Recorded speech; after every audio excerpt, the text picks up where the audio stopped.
lucky today to have Anne and Anna from KIT, and they will be talking about gender transformative change in coffee. Is this a buzzword or a structural shift? I'm just going to admit a few more people. Okay, so what do we hope to think about together today, learn together from our speakers? So we're really going to look at what it takes for businesses to move beyond just including women towards transforming the norms and power relations that sustain inequality. We're going to be looking at how gender transformative approaches can be meaningfully applied within corporate sustainability programs. We're going to be looking at how gender transformative principles can be translated into practice and what change that actually generates. And then we're going to be hearing some key lessons from Anna and Anne for those seeking to advance more equitable and transformative approaches in agribusiness. So hopefully lessons that you can take away and apply in your own work. So it's my pleasure to welcome Anna Victoria Portocarrero and Anne Karim from KIT, from the Royal Tropical Institute today. I'm going to hand straight over to Anna, and she's going to lead you all through a very short opening poll. So Anna, over to you. Thank you very much, Jessica, and I'm very happy to be joining this space with my colleague Anne. And just before we start with the poll, I'd like to introduce myself and allow Anne also to introduce herself. My name is Ana Victoria Portocarrero. I am a senior gender advisor at KIT Institute in the Netherlands. And I have been coordinating the Catalyst of Gender Transformative Change program with Nespresso since 2021, and when I joined KIT. And together with Anne, we have been implementing this program for over 16 countries in different regions of the world, and we will tell you a little bit more about that. But just wanted to say I'm very happy to be joining this community of practice, this discussion, and hopefully to engage with you in a conversation later. And Anne, please go ahead and introduce yourself. Hi, everyone. Oops. Okay, sorry. It's nice to be here today. My name is Anne Karam. I'm a gender advisor at KIT. I've been here for the past 4 years working with Anna on this Catalyst of Gender Transformative Change program. With a background in development work and environmental justice and climate change as well. So I feel like this is an interesting space to have a very cross-cutting discussion on what kind of approaches and sectors we can use gender transformative change in. So looking forward to today. And just before we start our presentation, we wanted to know a little bit about you and if you have engaged already, I guess you have, and how you have engaged with these gender transformative approaches, and a few questions that we will be sharing with you right now so that you also know each other a bit, I guess, through this short poll.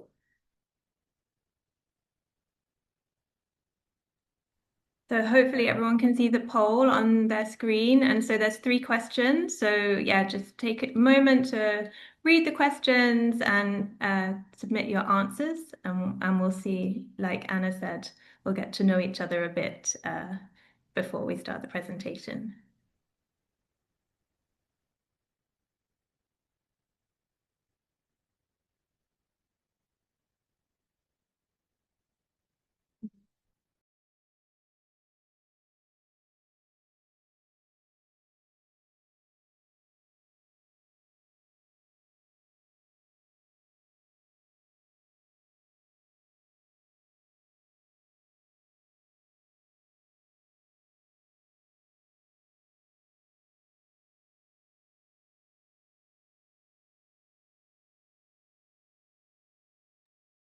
So we're at 53% participation in the poll. We'll just leave it maybe 30 more seconds for a few other responses to come in.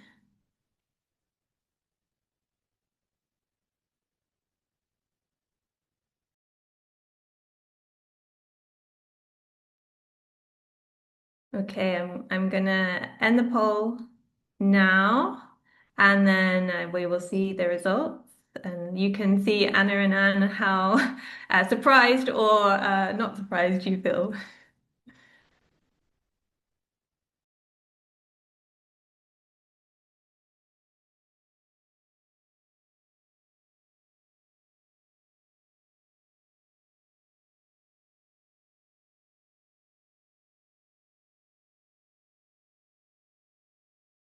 So any surprises, anything? We can see that, yeah, most people are very familiar or somewhat familiar with gender transformative approaches. We have quite a big proportion of people that really believe both business and social impact goals drive gender transformative change in agribusiness. And where do gender transformative approaches often get most stuck? So, kind of a little bit joint between changing norms and leadership buy-in. Are there any reflections, Anna or Anne, that you wanted to share to those answers? Yes, I think it's nice to see that most people are familiar with the gender transformative approaches. I think this will help us having a conversation rather than a presentation only. And I think the second question, it's interesting because the starting point of this for in our relationship with Nespresso was actually to identify that there was a clear social justice goal together, of course, with a business-oriented goal that was not separated, that was part of the same idea for them to achieve with this process. It started in 2018, and I will tell a little bit more on how this has evolved. But I do agree that this doesn't need to be separated, but sometimes I guess the rights and social justice part gets behind. And what we need to start, I guess, discussing is to what extent it could be transformative, really, if that's not put at the center of our efforts. And in relation to the third element, I think we have some reflections to share with you later. We will see if you can also share with us what your experiences have been in relation to these bottlenecks in implementing these kind of approaches in business. But first, we will tell you a bit more of the gender transformative approaches, how we understand them, how they have been part of the program we have been implementing, and we will close with some reflections that we would want to discuss with you at the end.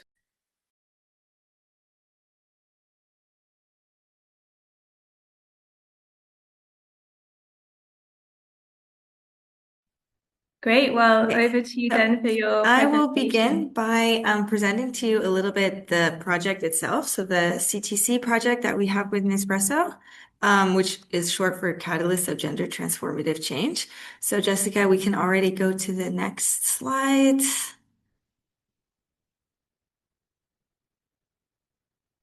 Wait.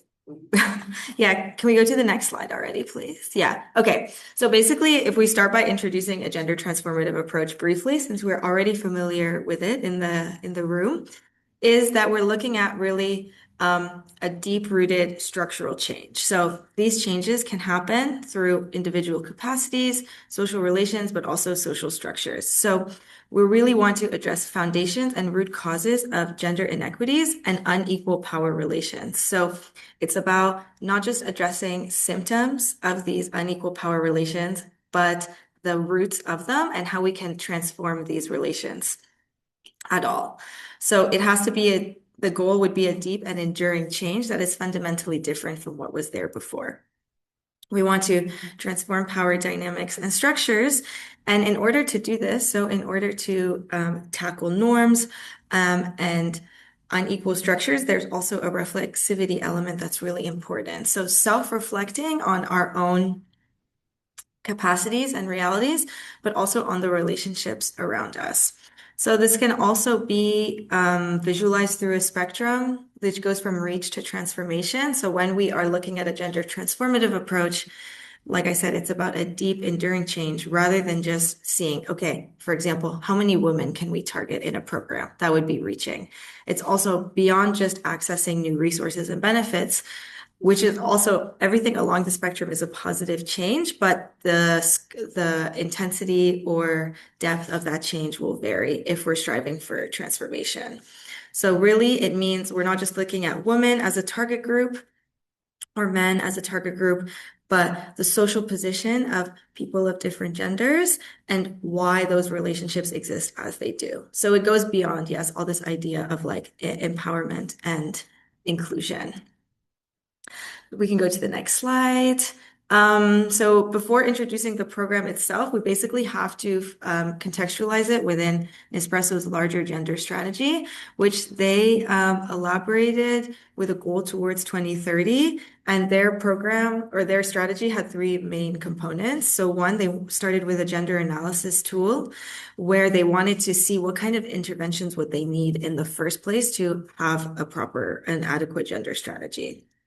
They did this with surveys and interviews in Indonesia, Guatemala, and Ethiopia. And they looked at, okay, our target group is mostly agronomists. So this means people with technical capacities that support farmers that they work with. So they had a program that used to be called the AAA program, which was about quality and sustainability and so inclusive and then they became also regenerative. So this three-pronged aspect where they would focus the work that they wanted their agronomists to do in the coffee sector. The second part was our Catalyst of Gender Transformative Change program, which was really about gender capacity strengthening for agronomists. And then this also expanded to other field staff and also just any kind of staff that is related to Nespresso's work. And then finally, the last step would be after the integration of the training, they would then start more intentionally integrating gender considerations in their different interventions. So not only on the field, but also within Nespresso internal structures, management, and like project development and things like that. So next slide, please.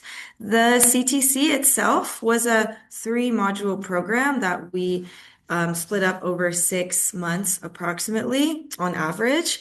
And KIT's role was really to develop the training, like the foundations of the training, and then to work with local trainers or just local Nespresso staff on contextualizing the training to their needs. So this is also really important for a gender transformative approach, is that it's not a one-size-fits-all solution, but rather that we're working from a feminist angle where there's kind of this mutual learning and the fact that like we are not the knowledge bearers, but we are rather co-creating the knowledge and the spaces that are needed to enact the gender transformative change that we want in these environments. So we worked with local trainers with a training of trainers, and then the actual implementation of the program was done without KIT. So we were just backstop with regards to monitoring and evaluation tools, double checking materials if they needed any support with questions that the participants had. And then the structure was, 3 levels. So first, an introduction to gender questions in the coffee sector in general with learning for action. In the second module, the participants were doing mostly individual project work. So like applying the knowledge that they've just generated. And then they would come back for a third module where they would reflect on their learnings and see, okay, now how can I move forward with my new gender lens and my new gender knowledge, my new examples to start making my work lead to gender transformative change. So lastly, I will just highlight, first we can go to the next slide. As Anna mentioned, this program was offered in various formats and across various countries. So approximately 17 countries with more than about 700 agronomists who ended up following it, either as fully online, hybrid, or fully in person. This, for various reasons, the program was adapted to different methods to, it depended how the agronomists were organized within Nespresso, their options for hybrid learning or not. But we were always trying to adjust to the needs of the local teams. And then lastly, I would like to highlight our Gender Action Learning Plan, which was a core component of the CTC, which really emphasizes this idea of self-reflection as key to any gender transformative approach. So we really put a heavy emphasis on learning before taking action. So the idea was that the participants would go back to the field with the farmers, the families, the communities that they're working with and see, okay, now that I have this gender knowledge or this gender input, how can I understand the gender inequalities that exist in the work that I'm doing? So they had usually between 3-4 months, to work on their own gender action learning plan, which was the core component of the training, so that when they came back for the third module, they could reflect and really create a learning space between themselves rather than between KIT or the trainer and the participants. It was really so that the participants can learn from their own experiences together and see, okay, how can I sustainably move forward with my work from a more gender transformative approach. So that is the very short snapshot of what the CTC entailed. And now I'll leave it back to Anna. Thank you, Anne. And now I wanted to share with you 3 key reflections. I grouped them in terms of content, in terms of context and adaptability, and in terms of sustainability. And hopefully some of these reflections resonate with your own experiences, and we would like you to really ask questions throughout the presentation, and also, maybe after the presentation as well.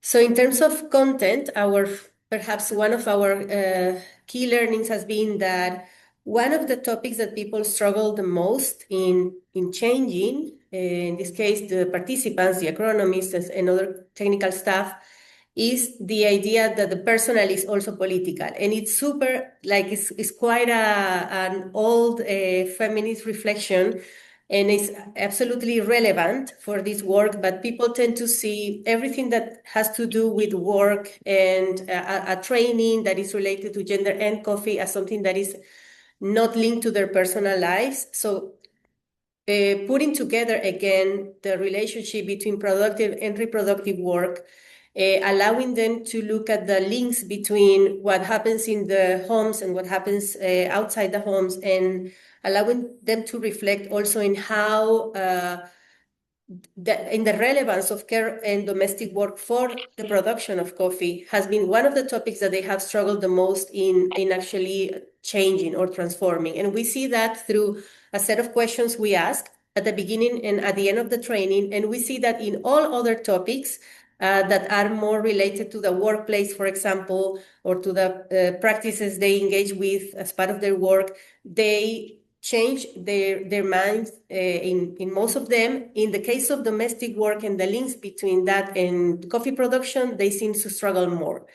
And what we find important in this reflection is that for these changes to be really transformative, we cannot keep separating these two spheres, because otherwise what tends to happen is that women are still struggling to participate more, to engage more, but also to change the structural barriers they find, because the domestic sphere is still invisible. And this may seem very, very simple, but when we have come back to the agronomist and asked what has been the most significant change you have experienced, those who have engaged with these topics are the ones who continue the work after. So those who really shift these ideas about the importance of domestic work and the relevance of that for production are the ones who continues working on gender in the future. So we see that that's a very, very relevant element that needs to be stressed in terms of content. That's one of our first reflections. Then in terms of the context and adaptability, as Anne said, we have implemented in many, many different places, and we have a methodology that is very detailed in many elements, but it's also very open, because we cannot use the same even exercise or ideas for every context. And we have seen that family structures, the society, even the places, the clusters where these efforts are being implemented are completely different. So if we come, especially with a topic like this, talking about gender transformative change, with something that is pre-established, and we put together a group of agronomists and said, and now you have to think in this way in relation to these topics, the reaction is basically to step back. And there's a lot of openness when you come with more space to reflect and open ideas and allow them to identify their own gender issues. than the opposite. So the methodology is very open for them to be able to contextualize that. And what we provide is a space where they can reflect back and I start identifying all these gender issues in their own communities, in their own personal lives, in their own workplace. And the goal is that they focus on those that they find most relevant in their own experience. So this means that we need to work a lot in terms of making the methodology contextual and important for them, because the problems are very, very different in different contexts, but also that they feel empowered and with enough knowledge to start identifying their gender action learning plans. That's the main tool that we just described, and that they start thinking about how can I do something, like what can I do from my own space with the knowledge I have to start creating change in my communities, in the communities where I work. And this is why it's called catalysts of gender transformative change, because the idea is that they come with their own experiments, let's say, and how to tackle some of the gender inequalities, and that they can come back to reflect with others in how it went and where they are struggling, what kind of new knowledge they need in order to continue advancing this type of work. And finally, the third element, and I think this is very, very important, is in terms of continuity and transformation. By the way, these are pictures of different implementations. And in this picture, we see some of the local trainers, which is something I cannot forget that Anne mentioned, but it's very important. We don't go to the communities to teach about gender. We work with people from those communities, with people who are not only trained on gender, but they know the language, they know the people they are working with. So it's also creating a space for more open communication and with people who understand the culture and the values around the work that is being done. And so in this case, in terms of continuity and transformation, I will be very, very open. I have worked in many different business, corporations, etc. And there's no way that gender transformative change will happen if not because key people are in the right place at the right moment. It's about having people who have this intention sitting in a position of power that can organize actually these kind of processes. So I think that there are a lot of efforts in different organizations for gender mainstreaming, and we kind of have a couple of, I don't know, goals in relation to that. And then a lot of these efforts end up being co-opted, end up being not as transformative as we would like, because the first element is to have someone or a key like set of people being having this goal of advancing really transformative change. So what we saw as KIT was that opening.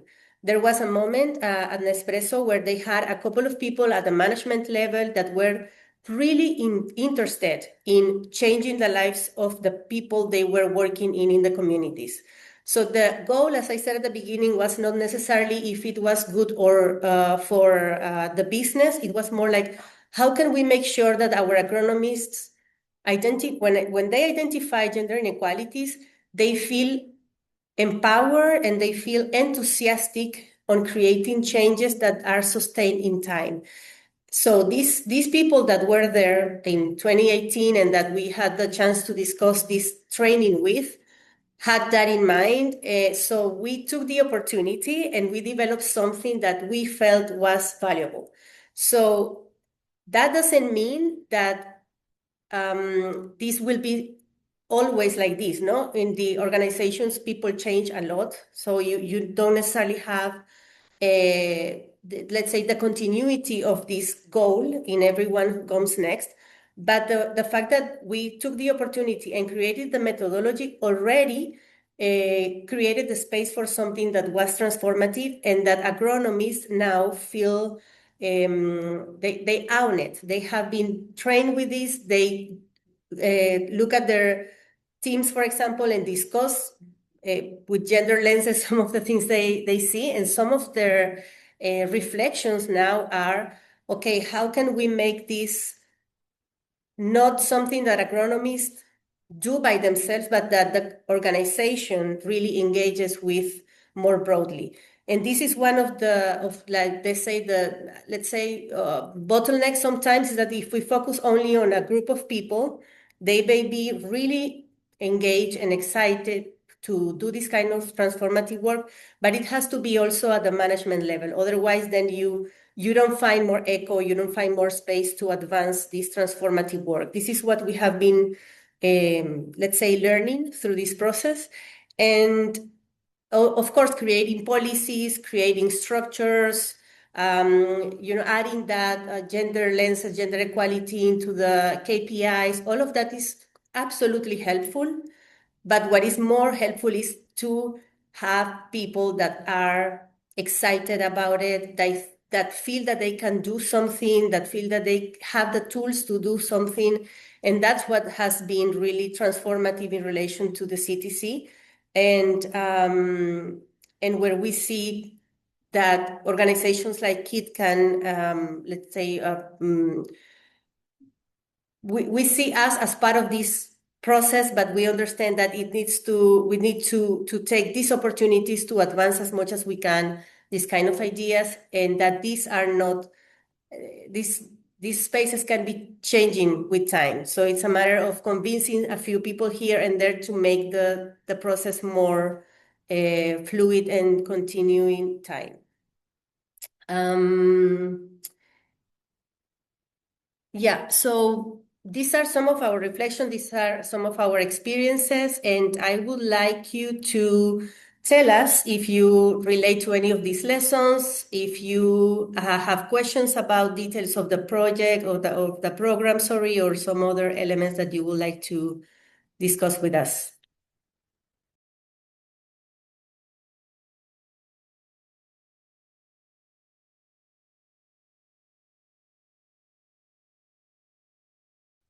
Thank you so much, Anna and Anne, for that really fascinating and rich presentation. So, as Anna said, she's really inviting you then to think about this question, firstly, that can you relate to any of these lessons from your own experience?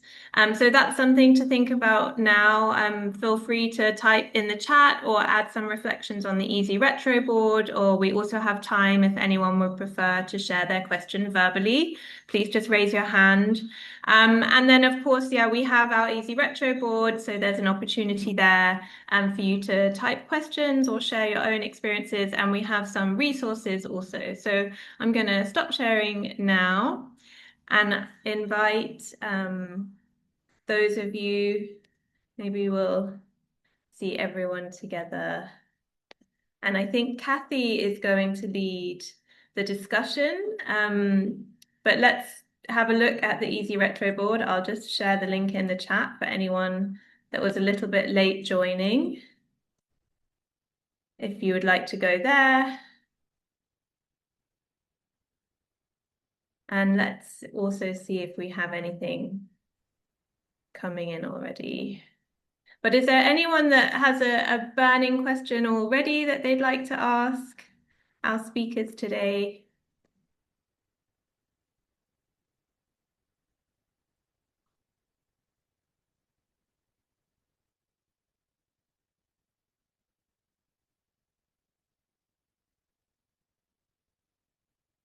And for those of you that haven't used Easy Retro before, you can just click on the link in the chat, and then you'll see we've got three columns. So one is just questions, so questions you might have for the speakers, and then a little bit at the second column, your reflections or insights that you'd like to share around gender transformative approaches. And in that third column, we have some resources, but we also invite you to share your own resources. So all you need to do if you want to add something is just click here, type and save, and then we'll be able to see your questions, your resources, your comments.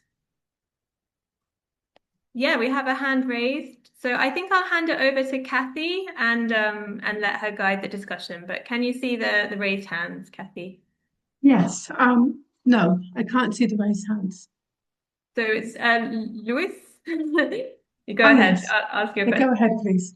Hi, thanks. Good afternoon. Can you hear me? Yes. Yes, great. Thank you for the webinar. My question is about the staff transformation, no? How do you go about that?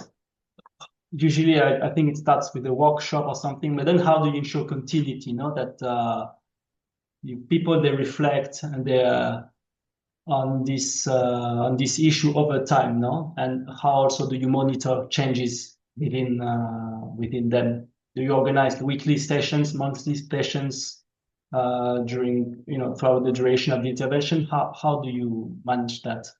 Thanks. Okay, please go ahead. Well, I'll start and then I can give the word to Anne as well.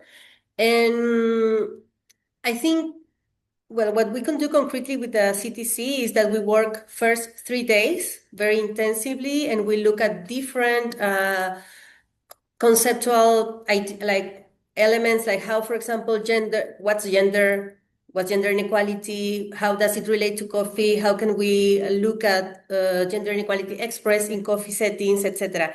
So we look at these elements in the first module.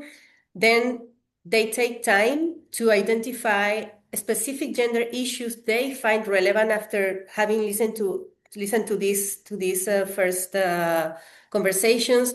They identify a couple of those topics and they start studying them, observing, asking questions. They engage also with the families. The idea is that agronomists go and engage with the families in the settings where they work to try to see what men and women are doing, how much they participate, etc. These kind of things, focusing on the topics that they have identified previously, and then they come back and talk to others, to other colleagues, and say, yeah, well, what I learned was this or that. This was difficult to discuss. I wasn't feeling very comfortable talking with, I don't know, these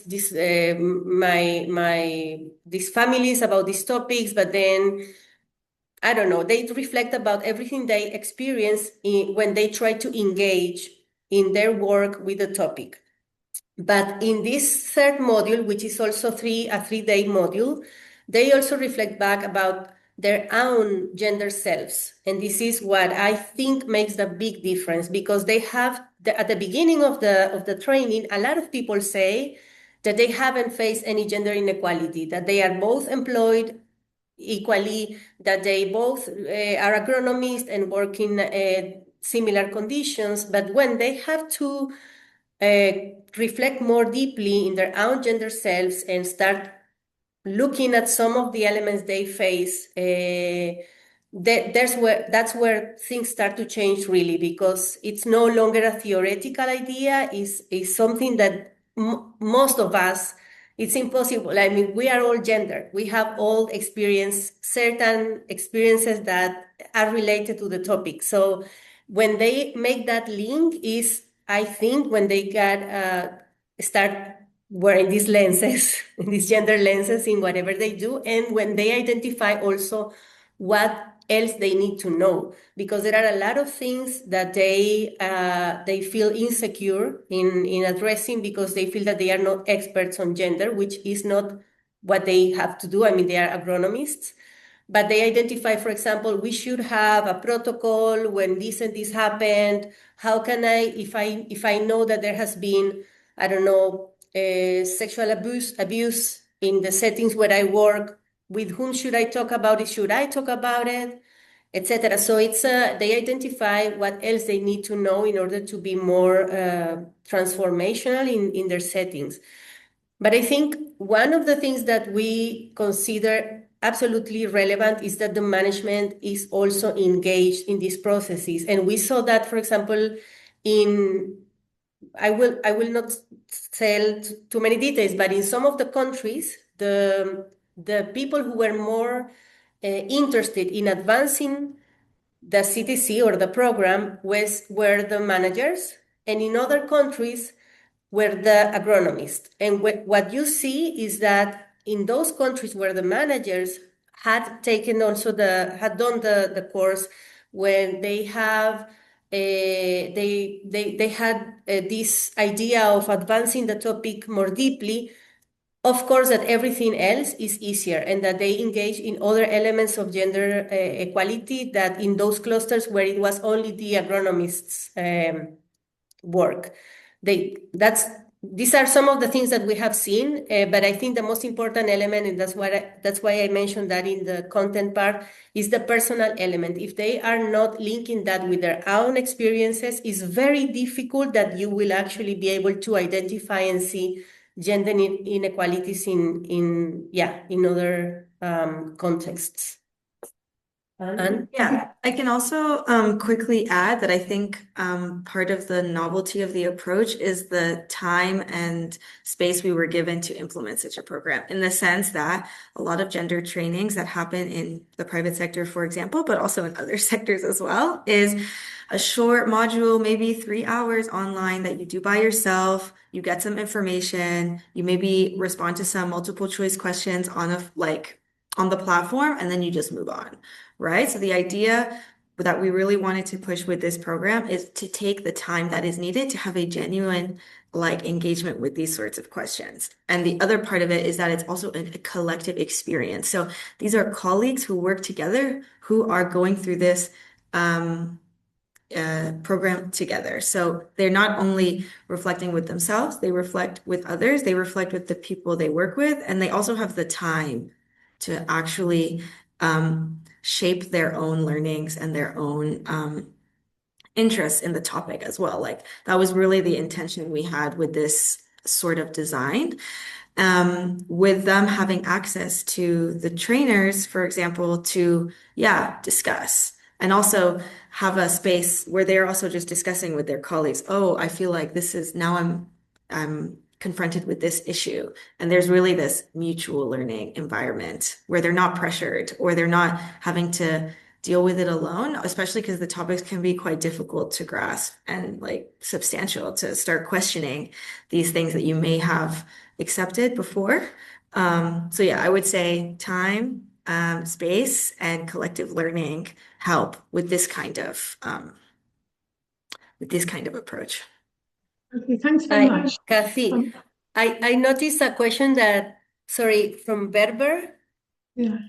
And I really like the question. When you're speaking of self-reflexivity, are you considering the reflexivity on part of the trainers as well? This is an amazing question, and we have had very different experiences with very different trainers. And I remember at the beginning when I started coordinating the CTC, there were changes. Some people were doing it in the past, and some people were starting to do it at that moment. And one of the people that was not hired anymore to conduct the training was a person that the agronomists felt that she was not being reflexive enough about her position of power in relation to them, for example, no? And I will not say details, but when I hear the stories, I was thinking this idea of coming to someone to tell them how they should behave in terms of gender, this idea of, oh, gender equality should look like this in this space, and I come from wherever I am coming from, and to tell you how you have to behave, how you have to tell the families you work with, they have to behave. Immediately, the agronomists felt that, distance. You don't really approach the topic coming from a perspective of, I know everything and I will tell you how. Otherwise, that's the wrong approach. And the trainers we work with are precisely those who are, I guess, open enough to understand how gender inequality is expressed differently in different places, but also how the agronomists themselves or the participants in general can come with their own ideas of what needs to happen, and because they know the communities. No one else knows the communities or their own experiences better than themselves. So the reflexivity in terms of the trainers, not only in terms of gender, but also other power relations that they can have in terms of, I don't know, religious differences, race, ethnicity, etc. So there are so many elements that play a role in this context is extremely important. That's why we work also with people who are from the places where they will do the training, and we try to engage with people who show this openness to understand and learn with agronomists instead of coming to teach them, which is a very different way of doing this kind of work. Okay. I just have a question. You've talked quite a lot about the importance of institutional change, like you're working with transformative leaders. And we also talk about achieving change in the communities. And I think both need a kind of critical mass so that you can continue. So what is your experience? You don't have to talk specifically about Nespresso, but you talked also about the partners in the countries you're working with, the importance of inspirational leadership. And we always think of leaders as supporting us, but how do we support transformative leaders and help them to stay in these organizations and to keep their function? Because it seems to me that you're saying when the inspirational leaders are not there anymore, then the whole thing can just collapse. So could you reflect back on that? I can start quickly. I think like the first thing that I thought about when you were asking that question is, yeah, kind of some, as Anna has explained, like some differences we saw in different implementations, but also that we saw just as we were evolving with the CTC over the years, is we would often hear through like the participants would tell the trainers who would then tell us, hey, we're really interested in this. How can we keep going? Like we want to keep learning. We want the same kind of, yeah, experiences or exercises or more spaces for reflection on these issues. But I just think it's a reality that, yeah, I mean, you could be working with a university or a private company or a government. There's a lot of like levels that you need to go through to get such a program approved, in any case. And already we were saying, okay, we want 6 months of resources basically to accompany agronomists on this journey.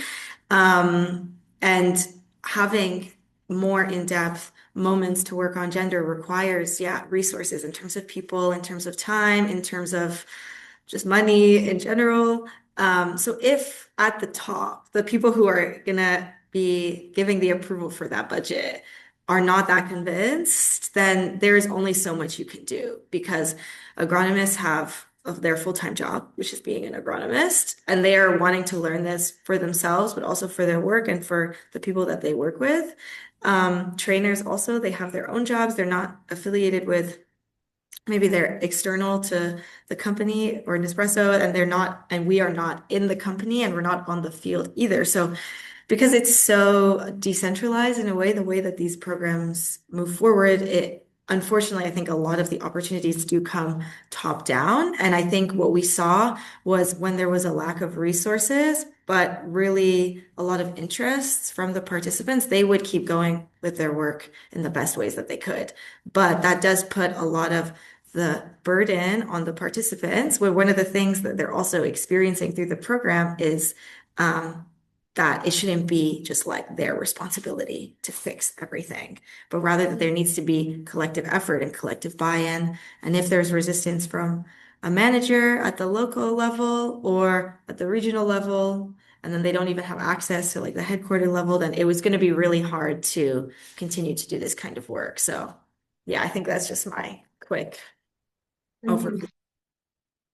So there's another question in the chat, which I don't fully understand, but it seems to me that they're saying maybe they're not totally sure if you've done things differently. The question is, how has KIT approached the gender transformative work differently? I hear a lot of traditional development speak, such as a local. I don't, can you just interpret that? I think they're saying maybe it's not that different. I'm not totally sure. Unless that person wants to come in and say what they mean. I know Franz, and if you're here, Franz, and you want to, I don't know, tell more about the question, but Franz was also part of this effort at KIT at the beginning, so he knows very well the CTC. And I think one of the things that I find relevant of his question, the way I understand it, is there's a lot of mainstreaming on all of these things, and it tends to be co-opted. As I said before, it's very easy to say we are doing gender equality work in a 3 hour course that everybody has to attend without any following up, etc. No, and I think we do a lot of mainstream as well because we do not work in an ideal society. We work with organizations that also have their own learning curve, as well as we have our learning curve. So we still need, I guess, to be more transformative even in the way we work. But I think at least that's my philosophy, instead of trying to transform everything from the very beginning, which will put you in a very isolated position and perhaps start of being too confrontative from the very beginning in terms of what needs to happen, I think we need to go we need to occupy the spaces we can, but knowing that there is also a negotiation in terms of how to do the work we do. Otherwise, we are not going to be, like, the program is going to be discontinued. So we engage as much as we can in transformative work, but we also know that there are opportunities, spaces, but that we also have to, let's say, engage with the companies in their own culture and the way they do things. Otherwise, it's going to be impossible to work together. So there is a lot of elements in the work we do that I would do differently if I had more space, but I think we do as much transformative work as we can, given the opportunities we have. And I think with the CTC, the way we have done that is by stressing a lot the elements of the relationship between the domestic and the productive sphere, which is something that in a lot of trainings we don't see at all in these kind of cases, but also in engaging at the personal level with the agronomists and in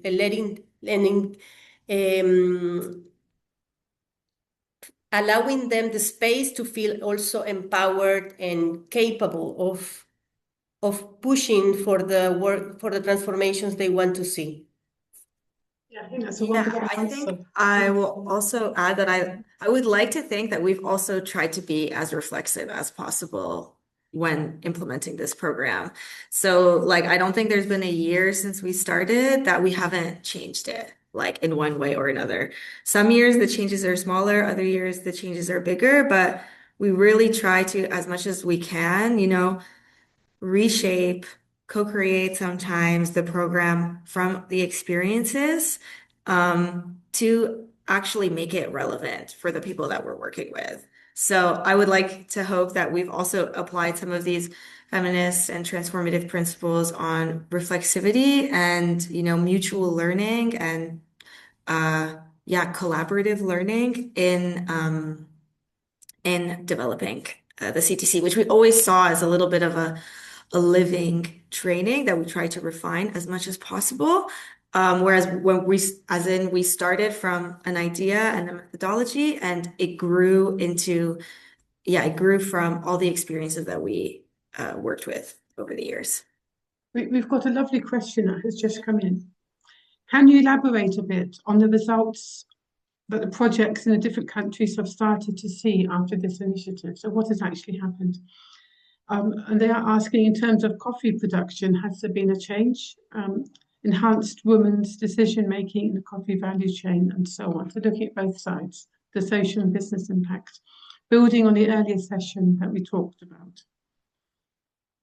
Yeah, and they sort of finish off by saying non-gender decision makers always look for the economic benefits of investing in GTAs. Maybe you could sort of focus on the changes, both in the business sense and also in the social justice sphere.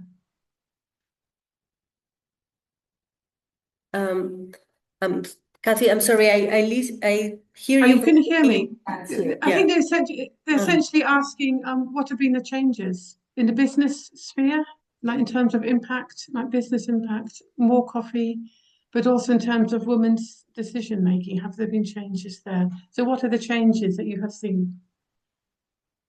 We had a very interesting exercise a few years 2 years ago, we did a 5-year evaluation of the CTC, and we wanted to know from the perspective of the participants what had changed for them and for the work they do. And it was, we addressed 2 case studies in Africa, one in Central America, and one in Asia. So to have different also perspectives, experiences. And in all cases, what they shared with us is that once they started to understand reality from a gender perspective, once they started to look at their lives and workplace and the work they do from a gender perspective, it was impossible to take those lenses off. So they said, and sometimes they even made jokes because they said that with the colleagues that had participated in the training as well, they were like, "Oh, see, did you notice this, that?" And they had this same kind of common language to discuss things that they were observing that were in the past they hadn't seen as an issue, and now they do. So one of the main changes I would say is that they were capable of integrating this in their own experiences, but also they said that it was interesting to see how some of them were modeling different ways of doing stuff. So, for example, and they gave very simple examples such as, I don't know, the way they engage with each other in the office, or if there's if we need to offer coffee, and this seems very simple, but for them was huge. That starting to the male participants to bring the coffee to everyone instead of assuming that women were going to engage with that small activity, so others look at them. But they also share that in the communities where they work, they started to see more men interested in shifting the workload in the home, for example, and that other men in the community were looking at them and also like identifying this kind of, I don't know, different behaviors and conducts that were inspiring. This is in the case of, for example, male participants and what they observed, but also in the case of women, there were sometimes very simple changes as where the trainings were taking place, the topics that they were addressing, the timetable, like the time schedule, so that more women could participate, but also they were going to the home and discussing stuff with the women and identifying what they needed to know in terms of training in order to continue participating in coffee production as they were, but with more capacities and abilities. So in the past, they were completely, these were not things they were thinking, and they started to engage in more of these activities. So these are some of the things we have identified through the case studies. Hannah. But what about, sorry, just to add, what about in terms of the business case, like coffee production? That was part of the question. That was an improvement in terms of the business. Well, there is part of the strategy of Nespresso is that by engaging with women, coffee production was going to increase also its quality. And I mean, they had a couple of KPIs that they were interested in advancing. I think those have advanced as they were planning. But also, I think one of the things that Nespresso has done is that they opened a very interesting space for working this topic in coffee, but also in general in agribusiness. There are no trainings with these characteristics that we have identified, and they have been doing this for already 7 years. So they have already advanced a lot of, let's say, they have opened the space for this, and they have been recognized as well for this in some of the forums and discussions that have been created in relation to these topics, which I think is part of the business case, because they are seen as an example, I think, and it's a work that hasn't been done in many other organizations, at least in this way.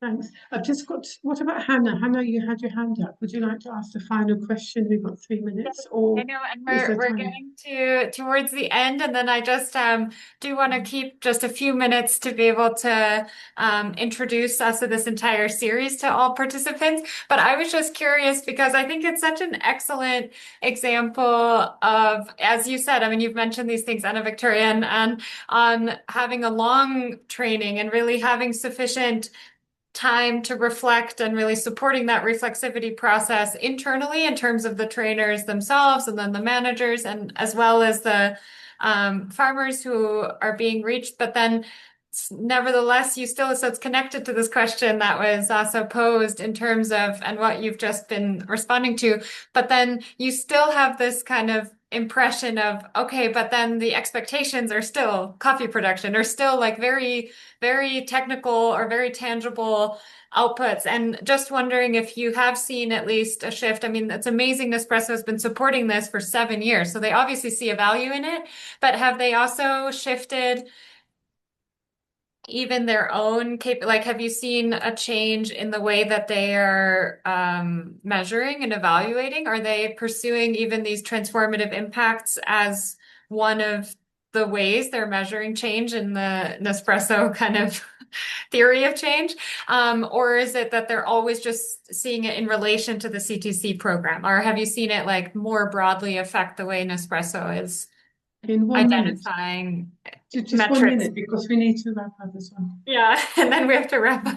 I know we need to wrap up. Just very quickly to say, I think these things shift a lot. And as I said at the beginning, with some people, the focus was on advancing gender equality. So a lot of the measurements, a lot of the indicators, a lot of the things that were considered impactful were related to qualitative data, to understanding changes at this level that I just shared, etc. There are other moments in which people are more interested in, okay, how can we actually measure the impact, the positive impact for the business? And I think these things shift. That's why, for me, what has been the most important learning is that more and more people internally are aware, are interested, and can give continuity to the effort, because then that's what keeps the transformative work ongoing. Yeah. Absolutely. Yeah, absolutely. Yeah, thank you. Thank you so much to both of you. Jessica's going to share the presentation again because we want to have you answer this closing poll so we can pull that up through Zoom. But then I also wanted to mention we're at the end of the webinar, so we want to respect that people may have other meetings, but we wanted to share that this is the first of a series. And so this is the first session, and we're so excited to have had Anna Victoria and Anne join us for this. But across this year, so we're going to have 7 sessions total. This was the first, so we have 6 more sessions coming up. And across this series, Gender Transformation for Business Sense, that will end in November. Oops, spelled that wrong. We're gonna be looking at some key questions. So how can agribusiness really drive gender transformative change, such as now we've seen through this case of the CTC with Nespresso? How can gender transformative research really facilitate transformation in leadership, looking specifically at the agribusiness context, but also more broadly?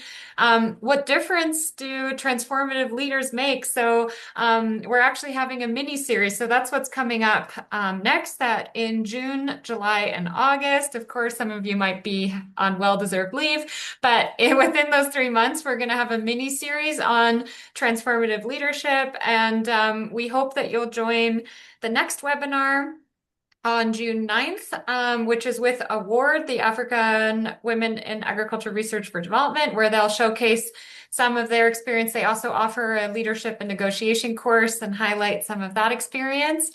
And to say that this is the kind of second part of a larger effort of the Gender Transformative Research Methodologies Community of Practice. We had our first series last year in 2025, which was Gender Lens for Business Sense. And this was something that Jessica already prefaced at the start.